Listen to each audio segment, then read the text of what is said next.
दलित वर्ग कल्याण समिति होडल द्वारा आज डॉक्टर भीमराव अंबेडकर भवन होडल में रविदास जयंती पर कार्यक्रम का आयोजन किया गया।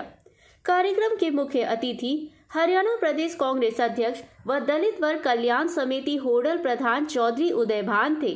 इस अवसर पर संत रविदास के तलचित्र व डॉक्टर भीमराव अंबेडकर तथा पूर्व विधायक चौधरी गयालाल की प्रतिमा पर माल्यार्पण किया गया। कार्यक्रम में मास्टर मोतीराम द्वारा संत रविदास पर एक कविता प्रस्तुत की गई। इस अवसर पर चौधरी उदय भान ने कहा कि संत रविदास एक महान संत हुए थे। उनके द्वारा समाज में व्याप्त छुआछूत व अन्य सामाजिक बुराइयों को समाप्त करके नागरिकों में एकजुट पैदा करने के प्रयास किए गए थे।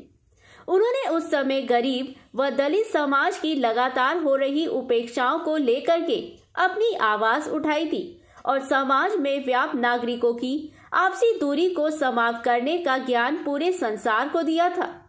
उनके द्वारा अनेकों बार अपनी परीक्षा के दौरान अनेकों ऐसे कार्य किए गए थे जिनको देख करके उस समय के नागरिक दंग रह गए थे। उनके कार्य को देखते हुए ही उनको संत की उपाधि प्रदान की गई थी। उन्होंने नागरिकों का आह्वान करते हुए कहा कि हम सभी को एकजुट हो करके उनके द्वारा दिखाए गए मार्ग पर चलते हुए समाज में व्याप्त नशाखोरी, दहेज प्रथा, कन्या भ्रूण हत्या व आपस में एक दूसरे को नीचा समझने की बुराई को दूर करना होगा। संत रविदास जैसे परम ज्ञानी पुरुष को श्रद्धांजलि यही होगी कि हम उनके द्वारा दिखाए गए मार्ग पर चले। होडल से हुकुम गोला की रिपोर्ट।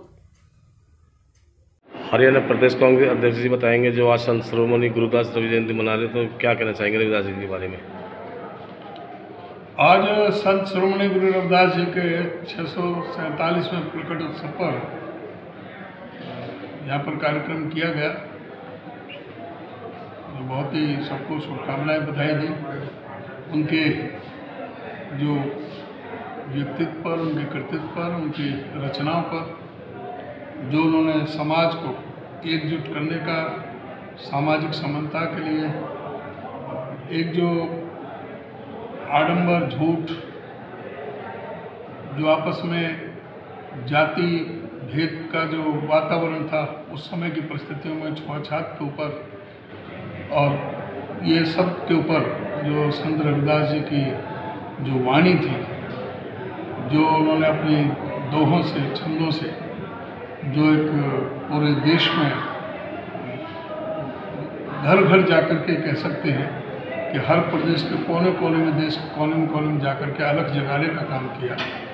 जब उस समय ना कोई सोशल मीडिया था, ना कोई प्रिंट मीडिया था, किसी तरह का मीडिया का वो नहीं था। उन्होंने अपनी वाणी से लोगों की भावनाओं को उजागर करने का, उनको दिशा देने का काम किया। उनको याद किया, उनकी स्मृति में के सबने बहुत से व्याख्या की अपने अपने तरीके। जयंती के उपलक्ष्य में क्या संदेश देना चाहेंगे आप? जयंती के उपलक्ष्य में ये कि हमें संत शिरोमणि गुरु रविदास जी जो भक्ति काल के महान संत थे, उनके विचारों को अपने जीवन में आत्मसात करना चाहिए, अपने जीवन में उतार करके उस पर अमल करना चाहिए। हमको सबको प्रेम, प्यार और भाईचारे के साथ रहना चाहिए।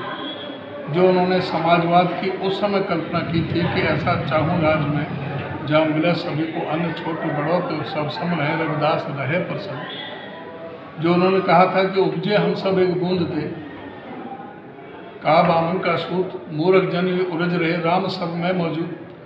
उन्होंने सबको साथ में, रविदास जन्म के कारण हो न कोई नीच, मनुष्य को नीच कर डाले उच्च कर्म की कीच। तो जो इस तरह की जो उनकी शिक्षाएं थी, उनको अपने अंदर आत्मसात करना चाहिए और एक उत्कृष्ट समाज की हमें रचना करनी चाहिए, जिसमें आपस में कोई भेदभाव ना हो, प्रेम, प्यार, भाईचारे के साथ में रहे, सुख समृद्धि सबके घरों में आए, आगे बढ़ें। और नहीं अगर हम आपस में मतभेद रहता है तो उससे समाज का पतन होता है। जो समाज में व्याप्त बुराइयां हैं, चाहे वो नशाखोरी की है, चाहे वो दहेज की है, चाहे वो भ्रूण हत्या की है, इन सामाजिक बुराइयों को भी दूर करने का काम करें। यही अगर जो संत शिरोमणि गुरु रविदास जी को यही सच्ची श्रद्धांजलि है। धन्यवाद जी। धन्यवाद।